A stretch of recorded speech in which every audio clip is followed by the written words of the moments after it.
Fika no donoare.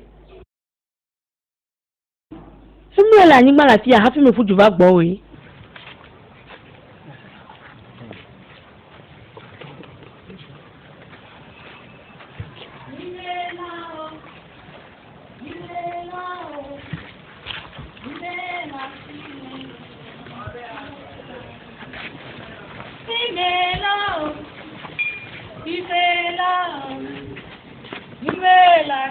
Mama, nukai.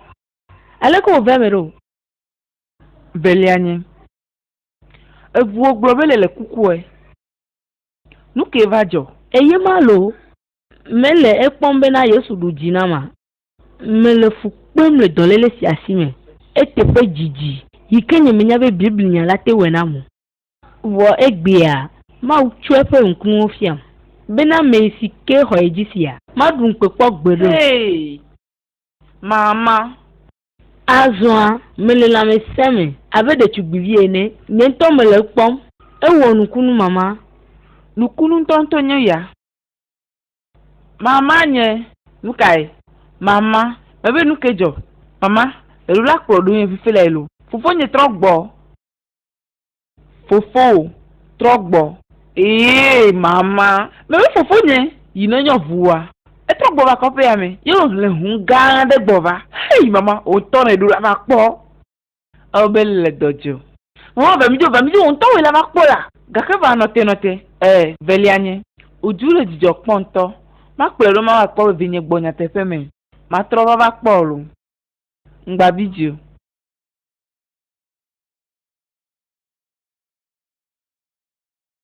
Mama, eji jomdo nu wale gbegbe. Lele gbepo, melenya tepe tuo.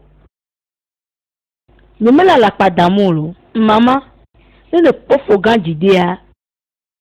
Jide trosu gato gandelo. Aleke. Ne pon huiko le gbova. Efuga. Mama, enam galo. Enoga. Mama, ekpe kofia me tokata. Bone veve hundia me. No yo adu azanreju. Fu anotero. Fika okpo gacho. Fika okpo ga gbogbo moto. Ma hun no gbaro ko onya. Mama, de menye. Oh mama po. Daga nkae. Oh. Hi, lele seseria. Vinye, va. Lukele fudem no. Daga. Ke jore dio. Lekele hon kume gboba pema. Mama, ni mo poze mi ja tore kera gboanu. Wakata obe yo le hundia me yim. De na de jola pima ya. Ha, daga. Deme si wa. Foga jide pe kope me tokata. Bo ne vebe hundia me. No yo adu azagande. Ekpo ti azon. Fika okpo gacho. Evinye, mama, nyani me karenti nyama diu. Voi, nuke jore diu. Nuka tanele kpon ale. Nuka tanele ale. Me klami tete bena yegbono. Mama, tonye vovo. Nebe nuka, mebe opunya nyiro de tome vo. Me deta na de me mama. Nye menya be masa gaiman yo nyo. Gaiman, nuka eto gaimana. Maman, menya de kakpu mo yo kezano po ordinateur. Ako tigale yo vo pasi mea. Malo, agozi halo wame. Fia me lele nya glom na miea. Wakatan le povito pasi meda. Hey, nuka oni siama. Awawawaw. Me gbren nyama. Ale iwo le gazama be bank central enia. Me gbren va mi me hodinye si. Mama. Ole vio dim le dugame lo. Po vito le dinye mto afide siya de le dugame. Hey! Vandi to le nyokata menyebe. Me fofune. Mama. Omalicha fu jasiwa. Omalicha nukata ne kusene ne maha. Nukata ne joaja tone ne ma. Me glano gase kama be na zan servo. Nukata la va fofuna gaiman video. Medim kire katitio. Hey, Omalisa!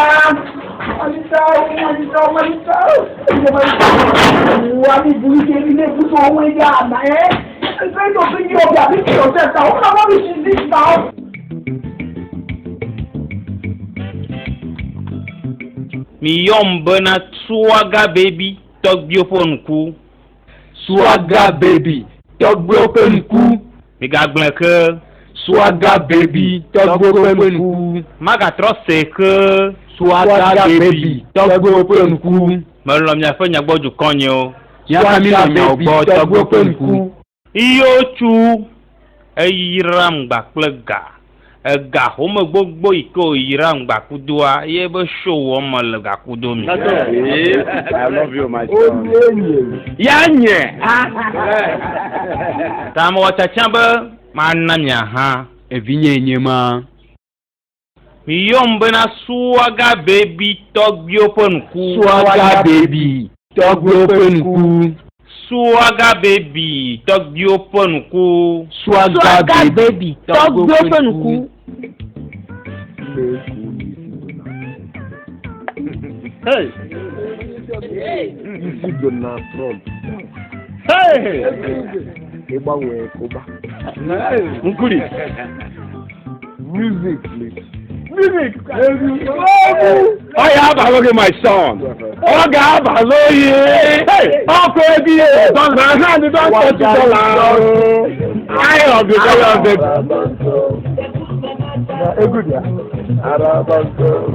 Apa tu kau ingat?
Jukonye o.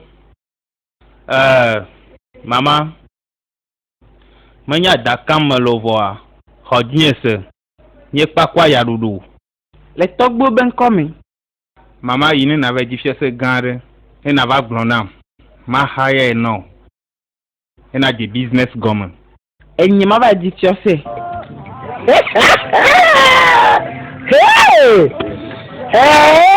Hey! Na uya uju. Gam suno be na troje school gomen. Oh. Hey! Akpe no vinye. Hey jide. Togbo neneku. Ise. One yira ololesi. Togbo nto neneku. Hey jide. Akpe ne mau. Ejile jonyolo. Volatan bloge gachovan. Ese nyame di ma glogomi.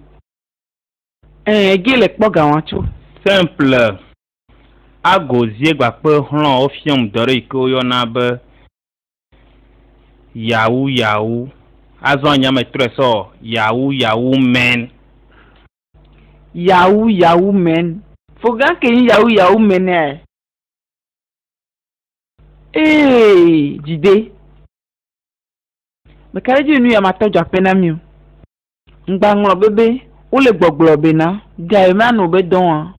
Ekplo agozie kudo horon wa.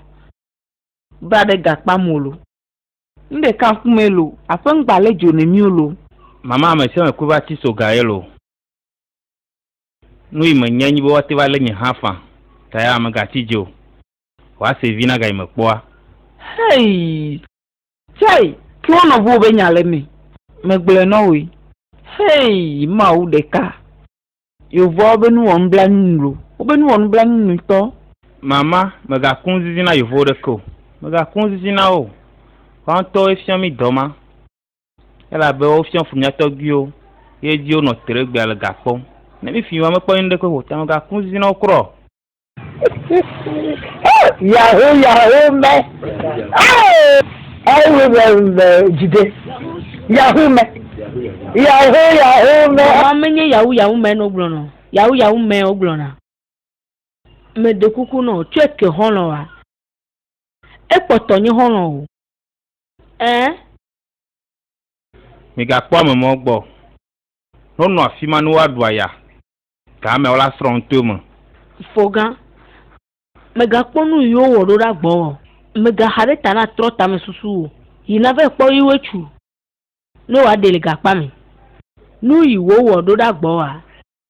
Ye reva be ne lombe ya subo iwechu. E agbo obu no. Agbo gade huno we ma fofonye. Jide dinye ta plache. Me de kuku no. Choke o.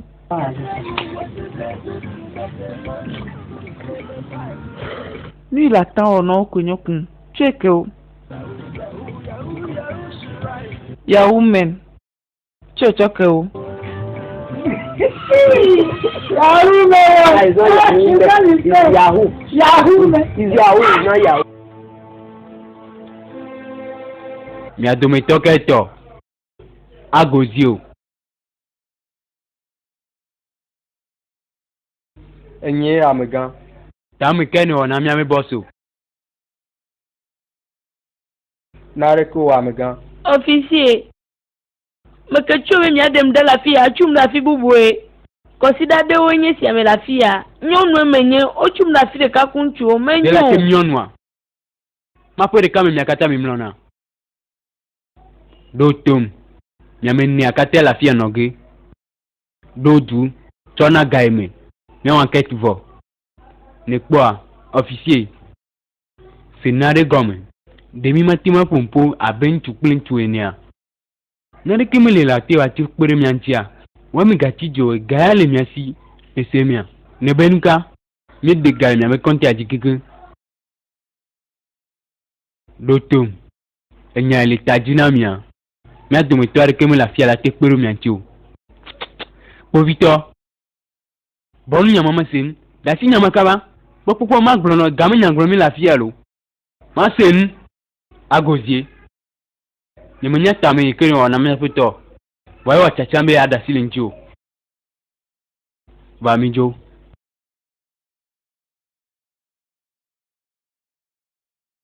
Nele jojom le miagboa. Officier. Le dollar denjo le tepe alo. Hey. Ni mwenye sompolo.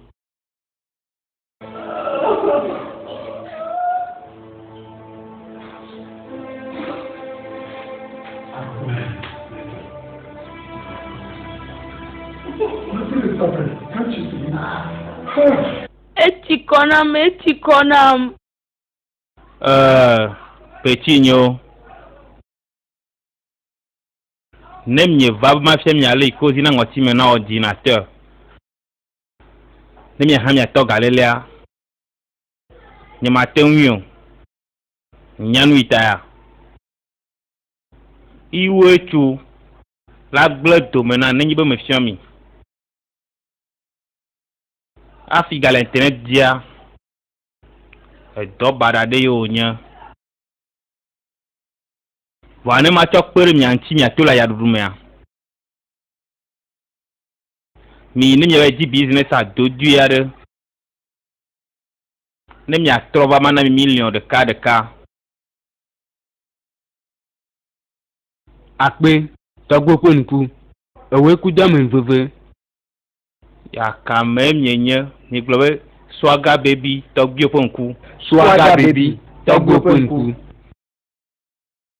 Mi nana me mamla wanye bena nyemela Amerika fiang ale iko finagale internet dig gbere. Ela be iwe chu la gledo mena ni be me wea. Voa. Ma kpere mi ade kapion. De kapi ke o chachambe ya jagbagba ya odore.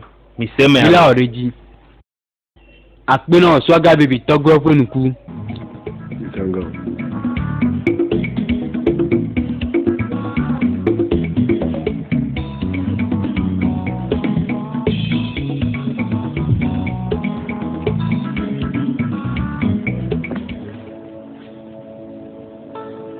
Me do gbenɔ tɔgbe ƒe ŋku.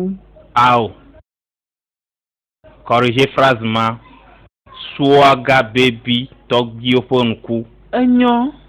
Swaga baby tɔgbe ƒe ŋku. Me do gbenɔ. Swaga baby tɔgbe ƒe ŋku. Me do taflatse ɖe nu me wɔna ata. Nu gbogbo yi ne wɔna megbea. Nye me do ta me susu be ma wɔ nu mɔ lo. Masie. Ye ti yo nye me. Ele susu tsaka na kpakple ga. Ye hɔlɔ nye tesi. Kple gozie. Wezi le dzi nye be ma kple do. Be la kpɔ nye kple ƒo nye mo dzi. Edo ŋgbe na gozie be la ne million ɖeka woatsɔ kplɔ nɔ ayi kɔndzi adedoe. Meta nɔ. Nye ɖoɖo nye be ma ɖoe be ga ma to le me nɛ. Vɔ edze aɖaŋu tsɔ wum. Swaga baby tɔgbe be ŋku taflatse tsɔ nu vɔ nyo kem. Ke ma gozie bla abɔ ɖe megbe na ŋku ɖe gata. Swaga baby tɔgbe be ŋku. Nye mele kuku ɖem nɔ be ma trɔ gbɔ va gbe me ke o. Ɖe mele kuku ɖem nɔ be na tsɔ nu vɔ nyo ke ne ma te vo le ŋuti fafa me. Me ɖe kuku tsɔ nu vɔ nyo kem.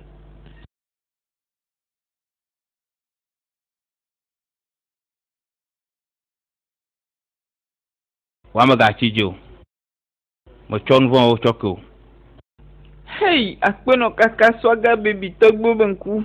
Akpenɔ kaka. Evinye. Nu kata la te wɔ nu ma tɔgbi.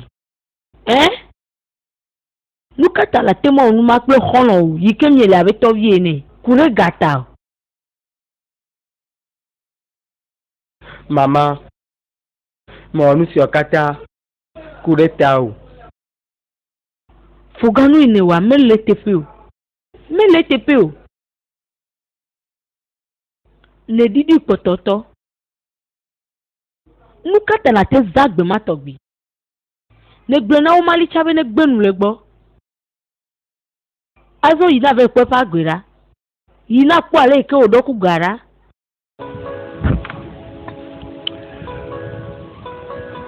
Nye me nya ale ma la kpɔ ŋkume ne o.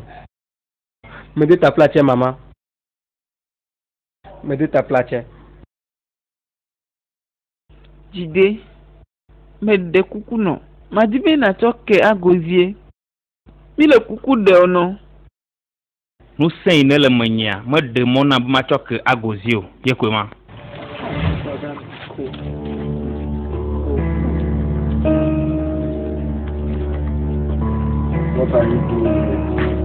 Aƒetɔ Jide Ɔdzɔfɔ. Mi le o lem.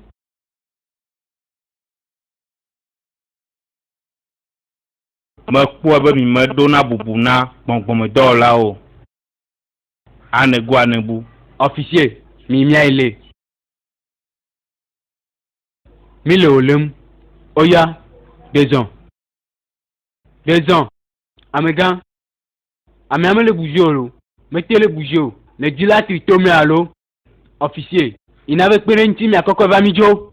Ya kameto yo nye. Vive koko va mijo. Koko va mijo. Amegã mi mettez les ozomo lo. Comment mi dirait?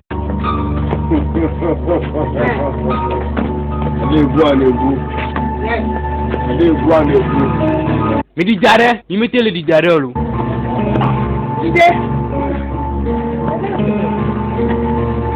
Foga. Vola lo me no nyude. Mle la fi ma feke. Dide so aklare waji. Okay, please calm down, calm down.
Jere ka kia mi lo lem. Ma kwale la wa si jol fifi meda.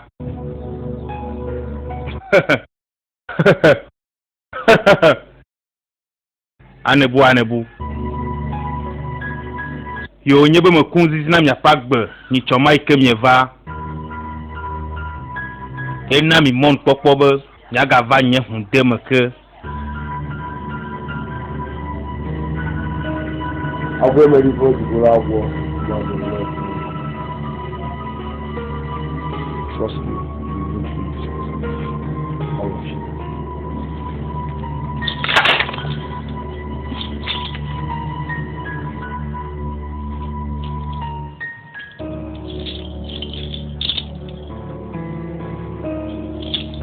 Edi kokui, nye do asinsen oji na o.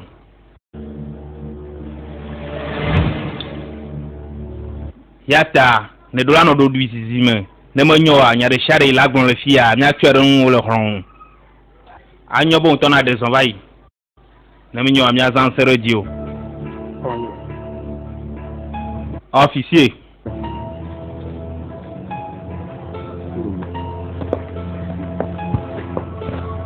Mi mi ve kule.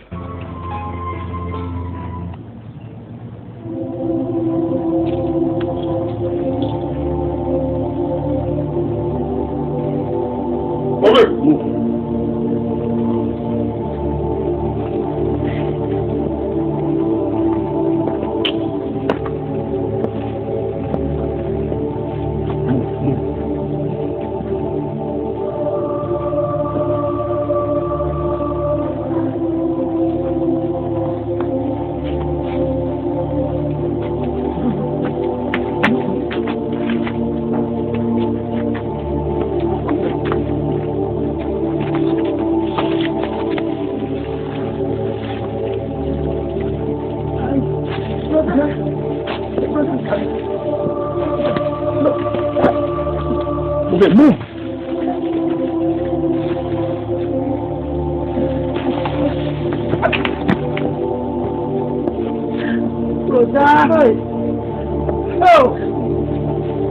Soja o ta plaque mi da si le vigneti lui.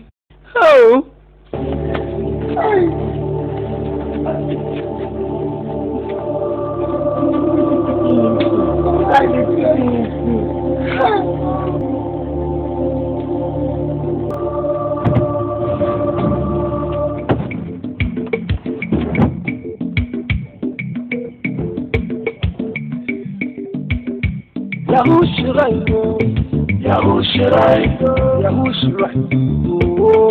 Yahushirai, Holy Palaba, Yahushirai, want to make money by honey, Yahushirai, money na money, what's the money that you know? Yahushirai, no, hey, Yahushirai, no, money that you know. Hey, when you see people that spend money for public.